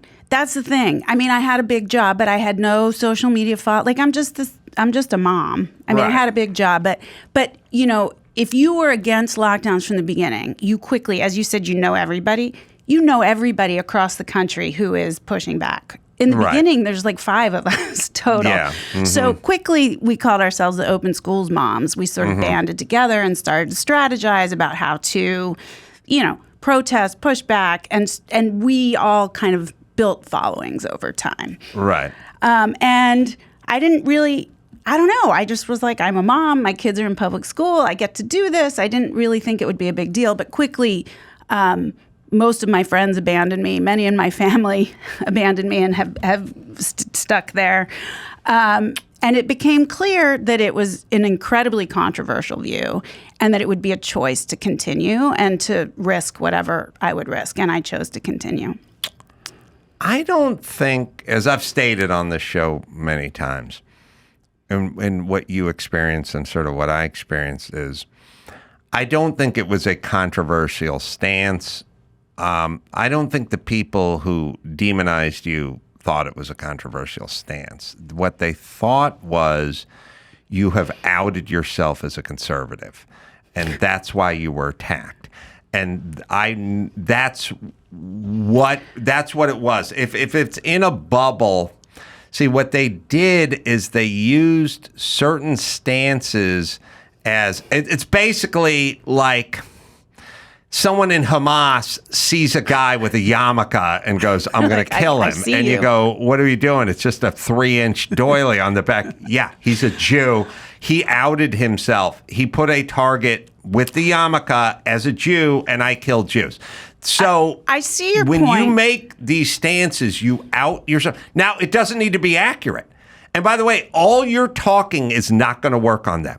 Like if you go, hold on, I'm for gay marriage. I got a kid who's transitioning. I want legal decriminalize marijuana and prostitution. They go, my kids are black, which is true. They don't care. Then you're doing worse. Something that is against what we do, and you're kind of outing yourself as either you're MAGA or just a troublemaker. But either way, we're coming after you hard. So I think I agree, but if you put yourself back into the first half of 2020, I actually do think people were legitimately bought in and afraid. Oh, and in the very earliest iteration of this, those same people were still going to Trader Joe's and shopping and going about and doing stuff like that. Definitely people I worked with and lived near in San Francisco who didn't leave home for over a year. There are the psychotic. There's that strata, and they exist, and there's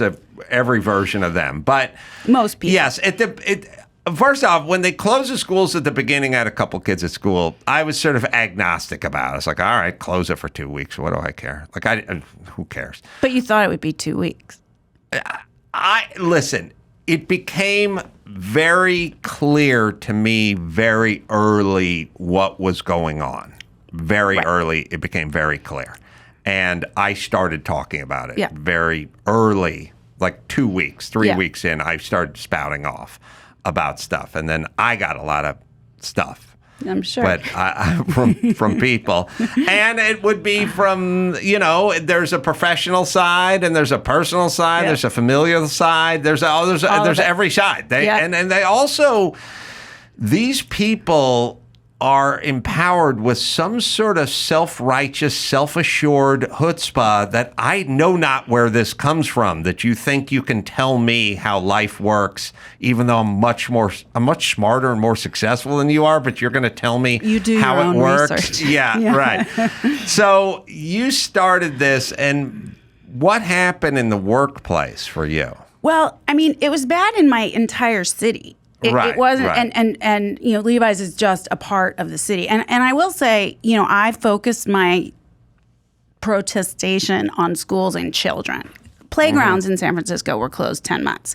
So playgrounds, masking of toddlers. My daughter was 3 at the time. Yes. I focused there because I thought that would be less controversial. I thought we could all kind of agree to do what was right by children. I was wrong about that. People were posting my address online. They were posting, you know, phone numbers to call Levi's to, you know, that I was like this walking, talking ethics violation. And it was ugly. I mean, people chased me down the street. A woman came up to me and told me she wouldn't care when my children died. I was a murderer. I deserved it. So that's what it was like living in San Francisco. So a year in, my husband and I moved and we left and we went to Denver, which you might argue is, you know, frying pan into the fire. But the schools were open and we missed not one day as soon as we got there, and they welcomed us in. What was Levi Strauss Co. like for you in this period? Well, I got promoted in October of 2020. That's when I became the brand president. So, you know. So this didn't slow your roll? No, not for a while. Well, when was there an issue with the company and your stance on this stuff? You know, I think it was difficult. There were people in the community that were coming after me, and that's very difficult reputationally, I guess, for a company. And so here's what happened, though. In the fall of 2020, all the private schools opened. You remember that? Yeah. So everyone I knew, I mean, I'm the only one I knew in San Francisco that worked in like a real job, a corporate job that sent her kids to public school. So at that point, I really was like, I'm not reversing course because it's grotesque. Yes. I mean, it's so incredibly hypocritical. They claim to be protecting the vulnerable, and yet the rich people in gated communities are sending their children to $70,000 a year 5th grade classes at whatever private academy. And then ironically call you racist when you say I want to open the schools or elitist or something. Yeah, and it's my all line perverse. was that the closed public schools was the most structurally racist policy since Jim Crow, which I stand by. Yeah, so then the question for you is, how did you initially deal with the slings and the arrows? Did you try to explain things to people? That's a mistake, by the way, but at least we know now. Yeah, it was a mistake, which I outgrew very quickly. Yes, it because became very apparent. But I did exactly what you said earlier. You know, I have gay friends. I've marched for gay marriage. I'm pro-choice. My children are mixed race. And then you realize that's not what this is about. They call you the names to try to silence you, and they realize you won't be silenced. It's really just for the other people to hear, so they don't get called those same names. Right. So, and I always say the name calling and not engaging on the argument, it's the purview of those with no argument. So it's not worth engaging. If you want to engage me on the merits, fine, let's do that. But but yes, I did at first. Probably for a good 6 months, I tried to defend myself. Yeah, because you think, well, wait a minute, I'm for the kids. You're calling me names like I don't care about kids, but no, I want to help the kids. Yeah, I mean, I'm no longer a Democrat, but I'm like, these are the liberal policies I thought we all agreed on. I'm for not censoring. I'm for standing up for the vulnerable. The kids, 60% of the kids in San Francisco public schools are low income. Yeah. Like what? No, it's sort of upside down world. Because you're saying I want the schools open, and they're saying because you hate kids, you know, and it's so perverted. It's gross. Yeah, I told everyone to fuck off almost immediately. That was my Smart. That was my angle, because I was like, we're dealing with jihadists at this point. Like, there's nothing to do but blow them up. Like, I couldn't even try. I knew reasoning with these idiots, especially living in Hollywood. Yeah, my work. husband did that. That's more his style. He's very combative, and I'm like, I have a nice like corporate lady diplomatic tone. I try to convince people with facts and data. Yeah, well, it'd be nice if they were convincible, but well, I don't do it anymore. But yeah, but I stayed. I left. I moved to Denver. The schools were open. My younger children, started elementary school there. Denver is its own kind of thing, and it's fraught. A lot of weed, more than California even. It's kind of amazing. And after a difficult year, I chose to resign. I mean, I'd already relocated to Denver. You had a daughter at Berkeley, right? Son. Sorry, a son. Did he push back? No. Well, you dodged a bullet there. Did he push back on you?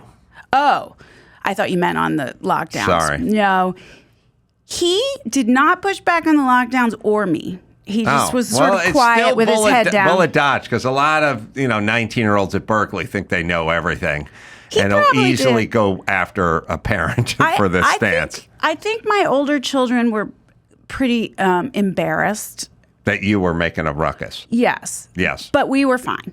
Okay. So that, I think, speaks to the relationship. Yeah, that's good. Yeah. Yeah. But it was embarrassing. I mean, I get it. No, I get it too. You don't want your mom out there being a Republican. Or just if you're at Berkeley. Whatever you're saying, everyone's telling her to shut up.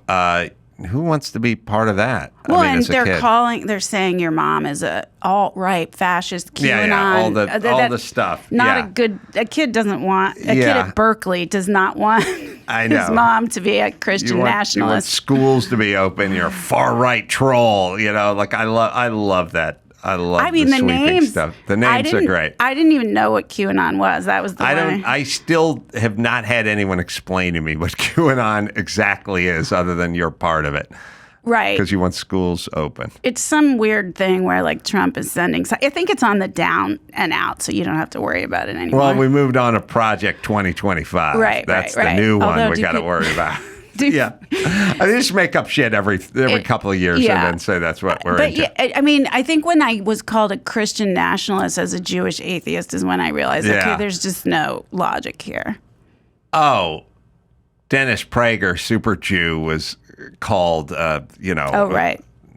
He was called an anti-Semite, right. And then Larry Elder, super black man, was the new white face of black supremacy. So they don't really... It doesn't matter. They don't have boundaries in terms of what they're capable of, right? All that is true. I just didn't know that going in. No, you didn't know you're dealing with crazy people, and also people that have no shame. Like, they don't pause and go, like, you're a 50-something-year-old person who's calling this other taxpayer and decent citizen this thing. Like the way they throw around racist, it's shameful. Like what business you're calling? That's a really heavy allegation. Now, no one believes it, and no one believes you, and you don't believe you, but it's still pretty disgusting to call somebody racist just for no good reason. Yeah, I didn't realize how eager and almost desperate people were to sort of wrap themselves in false virtue and yell at other people and be like busybodies trying to sort of secure the moral high ground. Whether they believe it or not doesn't matter. Like, I didn't know that about people. It's a sad testimonial, I will say. And it's a rude awakening. It's a rude awakening and like a disappointment, like extremely disappointing. Extremely disappointing. These are friends I had for 35 years. Yeah, my adage from COVID was, I didn't learn anything about infectious diseases, but I learned a lot about people. And I'm fucking devastated. I'm so devastated. I'm devastated by how easily they can be led around by the nose, like how quickly they can turn on other people about stuff they've never heard of. Or never heard of hydroxychloroquine 10 minutes ago. They couldn't pronounce it, and now they're turning on somebody. Yeah. It's a sad testimonial. Never heard of shelter in place, but we're spewing it like it was a thing we knew our whole lives. I was like, what the fuck is shelter in place when Gavin started spewing it? It's sad. sad. It's but you know what sad. I realized? Because I was very disappointed in people in the beginning. I quite literally lost almost every friend, and my brother doesn't speak to me. I guess I don't speak to him anymore either. So, fair. To this day. Yeah, it's been 4 years. Is it, and no, first off, can any of these people just circle back and apologize for being wrong about everything? They don't think they were wrong. I know they don't think they were wrong, but they do know that 6-foot distancing was made up. They don't. They don't. He doesn't. They don't think paper masks work No, or they don't work. They still think that they work. At least the people I was dealing with. They're still in that headspace. They're in that headspace, and their feeling is, this is what they think. Even if it didn't work, I was doing it because I'm a good person. I was doing it for the right reasons. And even if you were right, you did it for the wrong reasons and you're a bad person. I mean, it's so blatantly ridiculous, but that's the mindset. It's like, what's his bucket?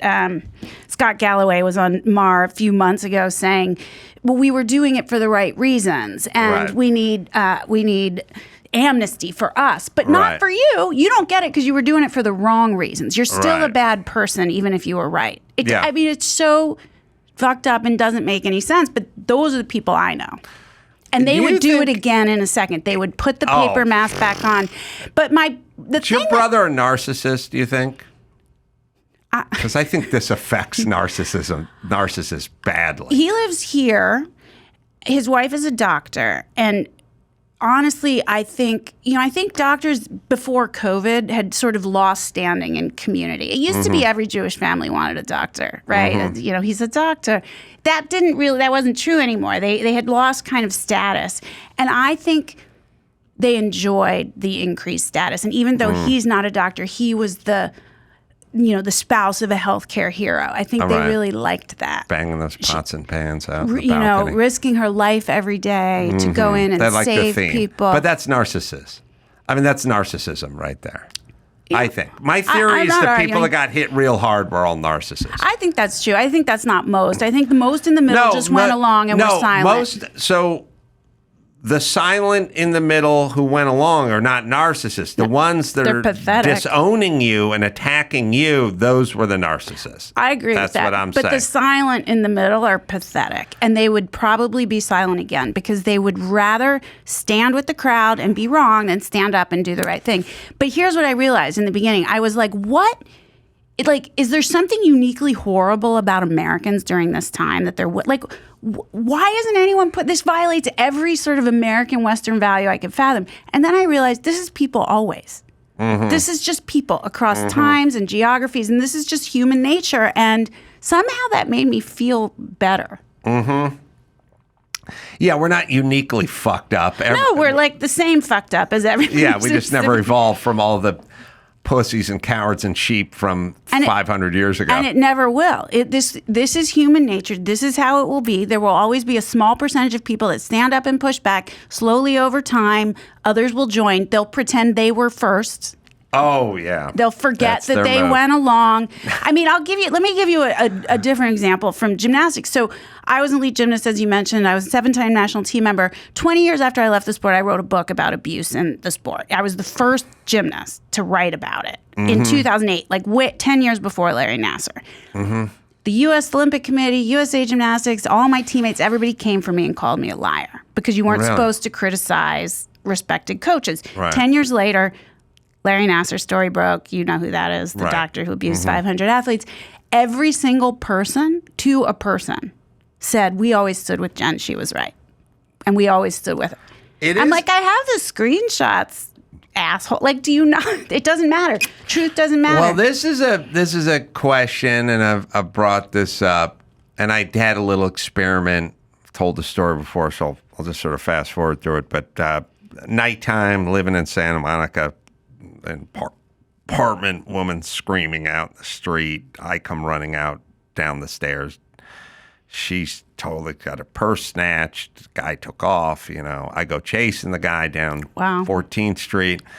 I wasn't a hero. I was bored. I didn't know if I didn't think I had a choice. I was like, the woman's screaming, and then I got to run out because I'm here. And then she's like, he went that way, and I was like, all right. And I just ran that way. Anyway, chased a guy down the street for a while. He throws I really wasn't. I was like, what are you going to do? She's screaming. I can't go into my apartment and shut the door, you know? And then once I got to her, she was like, that guy, you know, with the part. And I just, okay. I was just kind of following orders, you know? But I started to catch the guy, and then he ended up throwing the purse and the briefcase down and broke open and stuff spread around anyway.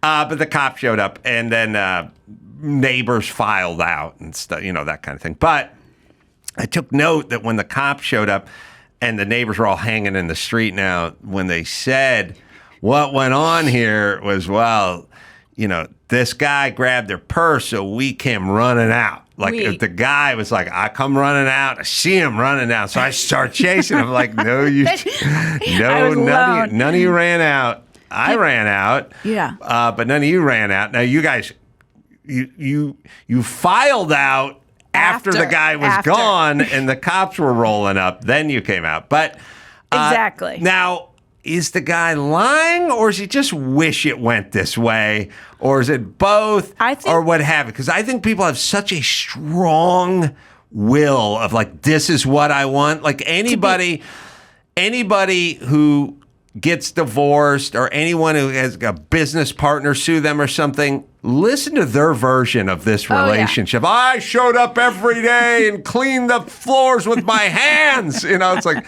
you never showed up once. And when you did, you ate and then you left. You know, it's like, I showed up. I was the one who said, you know, we should. And it's like, you hear their version of life and you're like, wow. Yeah. But it's also the version they wish happened. I don't think they're lying. I don't think they're lying either. I think most people see themselves as the hero doing the right thing. They see themselves as good people. That's the problem. Yeah. Right. Although that's what they're saying about us. They're like, those people see themselves as good people. I don't know. I think they see us as like vax deniers who... No, not uniquely. No. They would go... They don't know. They think we're really stupid. Yes, that's what it is. Adam doesn't. Adam's got a high school education. Jennifer's like she's a dumb marketer. She markets jeans. That's what they think. So many times her brain got scrambled. Yeah. That's fair. I got a lot of concussions. She's not a bad person, though. She just doesn't know. Well, now I'm a bad person. Know. Well, maybe now you're I'm a bad grifter. person. Because here's what happened. I stayed another year. I did eventually resign. We can sort of skip that year, and I resigned in February of 2022. The very next day, 3 San Francisco school board members were recalled. I don't know if you remember that. It made national news by like 75%. So they all agreed with me in San Francisco, but nobody would do it publicly. Right. All of that said, I took a little bit of time off. I went back to start interviewing. I have to work. I'm the breadwinner, as I mentioned. I've got 4 children, 2 in college at the time. And as I was interviewing for big jobs that I was very qualified for, it would always ultimately end with, usually from an HR person, will you apologize for what you've done? Right. And I was like, the first time I got the question, I was like, what? This is 2023. Right. Like, everybody knows the long-term school closures were a terrible, terrible idea. Terrible.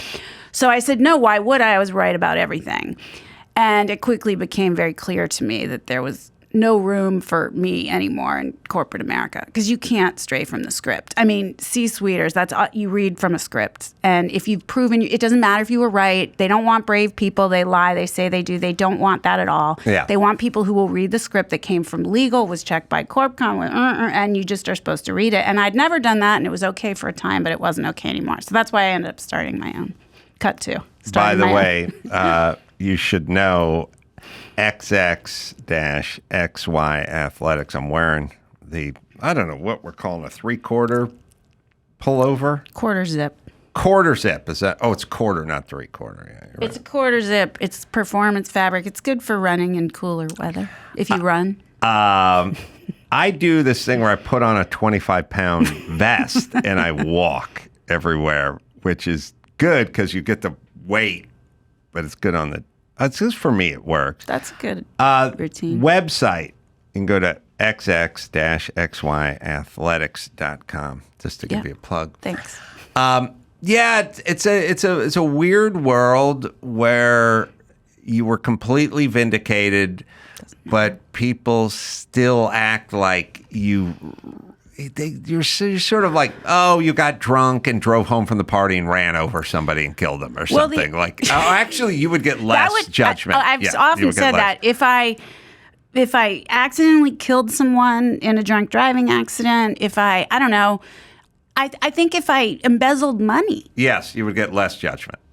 Much less. I would be forgiven by my peers and my family. With the problem, bigger picture, is you've outed yourself as a free thinker, and that's dangerous to the status quo. And the reason I got to hear AOC every 3 days talking about limiting this disinformation is because that is the opposite of what the government wants. They do not want free thinkers.